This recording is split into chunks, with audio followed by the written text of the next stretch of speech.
जय हिंद दोस्तों, स्वागत है आपका मेरे YouTube चैनल स्टडी ऑफर में। दोस्तों आज हम आप लोगों को टॉप 25 क्वेश्चंस जो जीके जीएस रिलेटेड है बताने जा रहा हूं। ये हर कॉम्पिटेटिव एग्जाम के पॉइंट ऑफ व्यू से बहुत इंपॉर्टेंट है। तो चलिए बिना किसी देर के स्टार्ट करते हैं, लेट्स गो।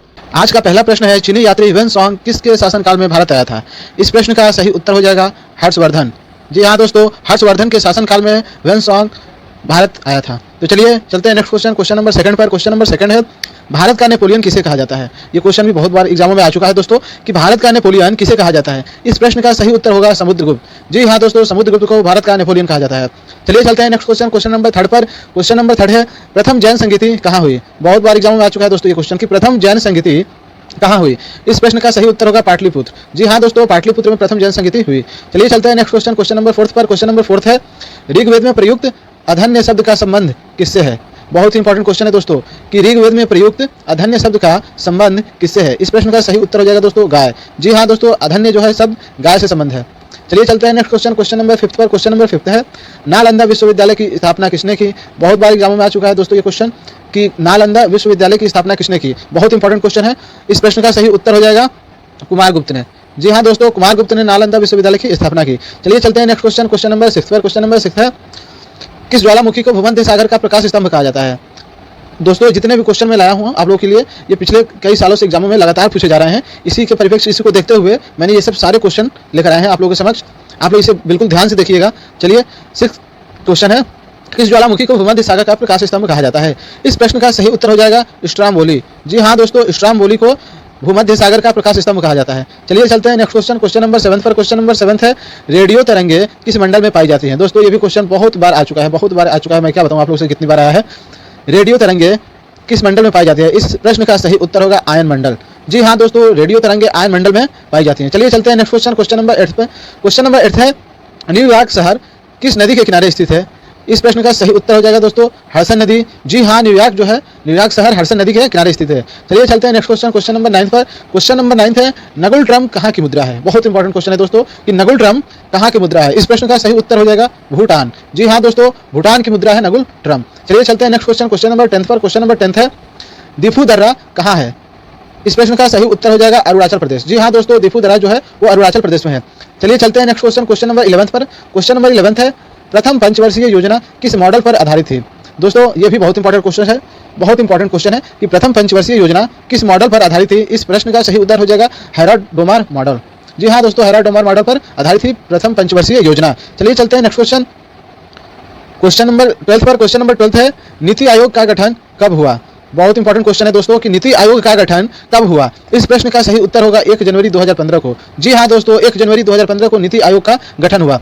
चलिए चलते हैं नेक्स्ट क्वेश्चन, क्वेश्चन नंबर 13 पर। क्वेश्चन नंबर 13 है, भारत में मौद्रिक एवं साख नीति किसके द्वारा बनाई जाती है? दोस्तों बहुत इंपॉर्टेंट क्वेश्चन है, ये अर्थशास्त्र क्वेश्चन है, बहुत इंपॉर्टेंट क्वेश्चन है क्योंकि बच्चे अर्थशास्त्र को ज़्यादातर इग्नोर करते हैं। हालांकि एग्जाम में अगर अर्थशास्त्र इकोनॉमिक्स क्वेश्चन आ जाते हैं तो बच्चे ज़्यादातर फंस जाते हैं क्योंकि हम लोग इकोनॉमिक्स को इग्नोर करके चलते हैं। इकोनॉमिक्स में ऐसे ऐसे शब्द हैं कि हम लोग मतलब उसके अर्थ अगर हम समझने लगे तो मतलब काफ़ी हद तक उसके मतलब उसमें अर्थ छिपे होते हैं।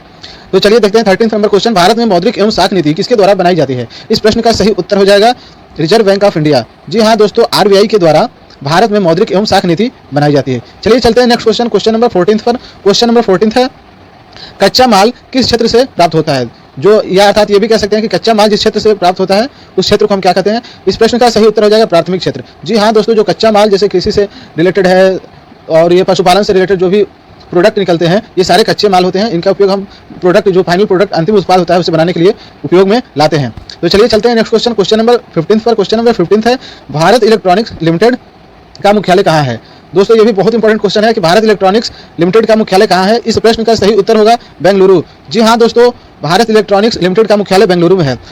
चलिए चलते हैं नेक्स्ट क्वेश्चन, क्वेश्चन नंबर 16 पर। क्वेश्चन नंबर 16 है, संविधान सभा के संघीय संविधान समिति के अध्यक्ष कौन थे? दोस्तों बहुत इंपॉर्टेंट क्वेश्चन है, कई बार एग्जामों में आ चुका है ये क्वेश्चन कि संविधान सभा के संघीय संविधान समिति के अध्यक्ष कौन थे। इस प्रश्न का सही उत्तर हो जाएगा दोस्तों पंडित जवाहरलाल नेहरू। जी हाँ दोस्तों, पंडित जवाहरलाल नेहरू जी जो थे संविधान सभा के संघीय संविधान समिति के अध्यक्ष थे। चलिए चलते हैं नेक्स्ट क्वेश्चन, क्वेश्चन नंबर 17 पर। क्वेश्चन नंबर 17 है, संविधान संशोधन प्रणाली किस देश से लिया गया है? दोस्तों ये भी बहुत इंपॉर्टेंट क्वेश्चन है कि संविधान संशोधन प्रणाली किस देश से लिया गया है। इस प्रश्न का सही उत्तर हो जाएगा दक्षिण अफ्रीका। जी हाँ दोस्तों, दक्षिण अफ्रीका से संविधान संशोधन प्रणाली लिया गया है। चलिए चलते हैं नेक्स्ट क्वेश्चन, क्वेश्चन नंबर 18 पर।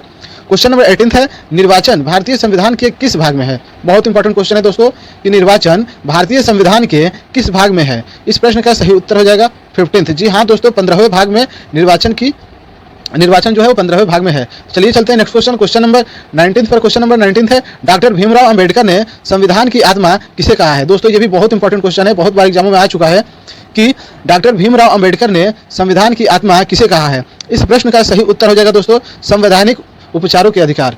संवैधानिक उपचारों के अधिकार को डॉक्टर भीमराव अंबेडकर ने संविधान की आत्मा कहा है। चलिए चलते हैं नेक्स्ट क्वेश्चन, क्वेश्चन नंबर 20 पर। क्वेश्चन नंबर 20 है, लोक लेखा समिति में कुल कितने सदस्य होते हैं? दोस्तों बहुत इंपॉर्टेंट क्वेश्चन है कि लोक लेखा समिति में कुल कितने सदस्य होते हैं? इस प्रश्न का सही उत्तर हो जाएगा 22। जी हाँ दोस्तों, इसमें 22 सदस्य होते हैं। चलिए चलते हैं नेक्स्ट क्वेश्चन, क्वेश्चन नंबर 21 पर। क्वेश्चन नंबर 21 है, एक प्रकाश वर्ष में होते हैं, मतलब एक प्रकाश वर्ष में कितने मीटर होते हैं? इस प्रश्न का सही उत्तर हो जाएगा 9.46 × 10⁻15 मीटर। जी हाँ दोस्तों, ये सेकंड वाला जो ऑप्शन है वो बिल्कुल इसका करेक्ट आंसर होगा। चलिए चलते हैं नेक्स्ट क्वेश्चन, क्वेश्चन नंबर 22 पर। क्वेश्चन नंबर 22 है, न्यूट्रॉन की खोज किसने की? बहुत इंपॉर्टेंट क्वेश्चन है दोस्तों कि न्यूट्रॉन की खोज किसने की? इस प्रश्न का सही उत्तर हो जाएगा चैडविक। जी हाँ दोस्तों, चैडविक ने न्यूट्रॉन की खोज की। चलिए चलते हैं नेक्स्ट क्वेश्चन, क्वेश्चन नंबर 23 पर। क्वेश्चन नंबर 23 है, कवकों का अध्ययन कहलाता है। बहुत इंपॉर्टेंट क्वेश्चन है दोस्तों कि कवकों का अध्ययन कहलाता है। इस प्रश्न का सही उत्तर होगा माइकोलॉजी। जी हाँ दोस्तों, माइकोलॉजी जो है वो कवकों का अध्ययन कहलाता है। चलिए चलते हैं नेक्स्ट क्वेश्चन, क्वेश्चन नंबर 24 पर। क्वेश्चन नंबर 24 पर। क्वेश्चन नंबर 24 है, विटामिन ए का रासायनिक नाम क्या है? बहुत इंपॉर्टेंट क्वेश्चन है दोस्तों कि विटामिन ए का रासायनिक नाम क्या है? इस प्रश्न का सही उत्तर होगा रेटिनॉल। जी हाँ दोस्तों, रेटिनॉल जो है वो विटामिन ए का रासायनिक नाम है। चलिए चलते हैं नेक्स्ट क्वेश्चन, क्वेश्चन नंबर 25 पर। क्वेश्चन नंबर 25 है, एड्स किस वायरस से होता है? बहुत इंपॉर्टेंट क्वेश्चन है दोस्तों कि एड्स किस वायरस से होता है? इस प्रश्न का सही उत्तर होगा HIV वायरस। जी हाँ दोस्तों, जो एड्स है वो HIV वायरस से होता है। दोस्तों उम्मीद करता हूँ कि वीडियो आपको पसंद आई हो। अगर वीडियो पसंद आई हो तो प्लीज वीडियो को लाइक करें, दोस्तों के साथ शेयर करें।